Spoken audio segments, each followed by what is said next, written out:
totoo pala talaga na time is the ultimate truth teller.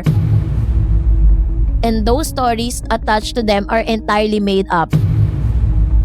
Di ko naman gustong i-bash din si Ma'am Elma kasi nababash ko siya kasi tanga siya.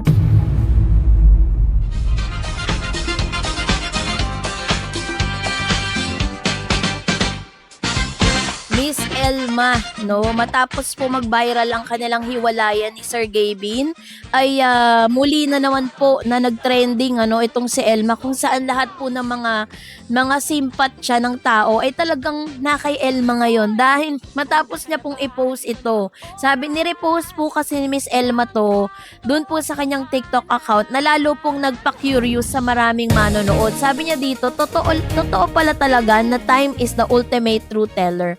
Because now, it all makes sense. All the lies, all the secrets, and all the betrayals. I wasn't crazy, I wasn't wrong. The universe was just waiting for the right moment for everything to unfold, no? So, lalo po talagang nagpainit ito sa buong social media world matapos i-repost ni Elma ito sa kanya pong TikTok account.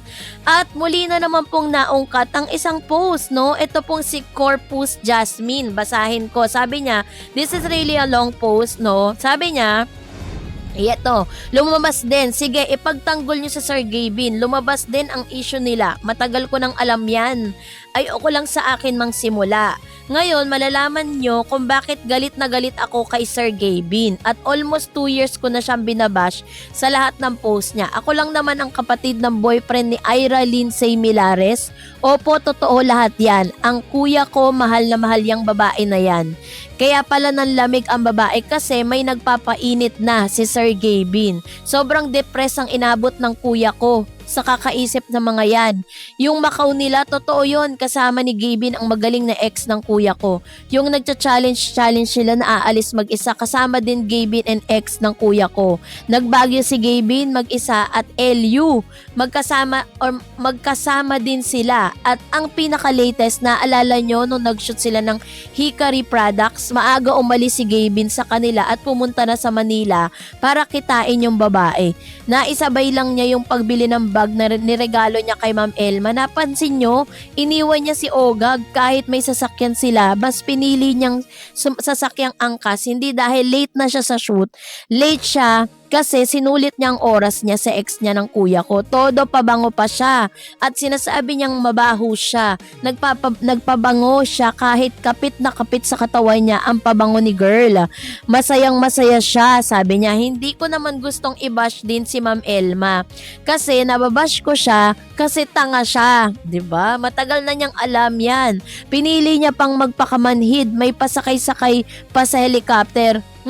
Diba? Sabi niya, nagpura siya agad. Yung isa, issue about sa house and lot at iPhone 17 na nagpondo sa tatay ni girl during election. Totoo lahat yan. Isang beses dumalaw ng LU si Sir Gavin. Ang bahay nila, ate girl, parang pyesa sa dami ng pagkain. Matagal na yung issue ngayon. Naintindihan nyo ako, kakabash kasi kuya ko niloloko nyo, sabi niya. So, yun yung sinabi niya, no? So, ngayon, para lang po talagang upon investigation, i-search natin si Miss Ira Lindsay Milares. Sino ba si Miss Ira? Let's find it. Base po dito, si Miss Ira Lindsay Milares po is isa sa mga licensed na dentist, at base po dun sa kanya pong mga dito sa informasyon, matapos pong kumalat ang issue patungkol sa kanila ni Sir Gavin, siya po mismo ay dinebunk niya, no, yung kanilang mga statements. Sinasabi niya dito, according to Miss Ira, I am Ira Lindsay Milares and I'm writing this formally to address and deny all the allegation stories claim circulating in this screenshots post that has been linked to my name. I want to make it clear to everyone, all of these statements are completely fake, made up, and have no basis, truth, or evidence whatsoever. Everything written here, from the claims about me being with someone in La Union, the stories about Macau, the supposed posts from years ago, and all others details mentioned are pure fabrication. There's no truth, no proof, and no real event behind any of these claims. These are just stories created and spread by fake people who do not know the real facts and who are making assumption and lies to create drama and confusion. I have never been involved in any of the situation described. The description, the timeline, the supposed sightings, and the conversation mentioned are false and do not reflect any that actually happened. The photos being used are taken out of the context or misinterpreted, and those stories attached to them are entirely made up. So I'm deeply hurt and disappointed, and the people would create and share such lies, especially when they involve my name and my reputation. The allegations are baseless, walang basihan, complete untrue. I have nothing to do with the issue or the people mentioned in this post, and I want everyone to know that none of this is real. Please do not believe, share, or spread false stories anymore. They are nothing more than rumors and lies. I stand by this statement. Every single claim in this screenshot is fake and none of it is true. Thank you for reading. I hope you everyone understand the truth now. So pagkatapos po ng mga aligasyong ito, si Miss Ira no mismo yung nagtumanggi na hindi po totoo lahat ng mga aligasyon na lumalabas. So pero base naman po sa mga posts, kasi syempre ang mga tao bumabase yan sa mga posts ng mga taong involved, tila baga parang merong isang sikreto na nabunyag dito kay Sir Gavin na naging dahilan ng kanilang hiwalayan.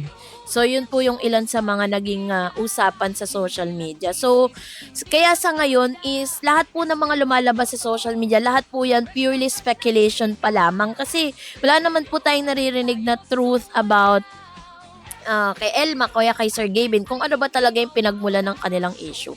So, yun yung dapat nating alamin, ano. So, kayo po, anong yung sa loobin patungkol dito, mag-comment kayo sa comment section. And that's it for today. For more videos and updates, please don't forget to follow our Facebook page, DarEds TV, and DarEds channel. And please also follow me on my TikTok account, DarEds TV. God bless everyone.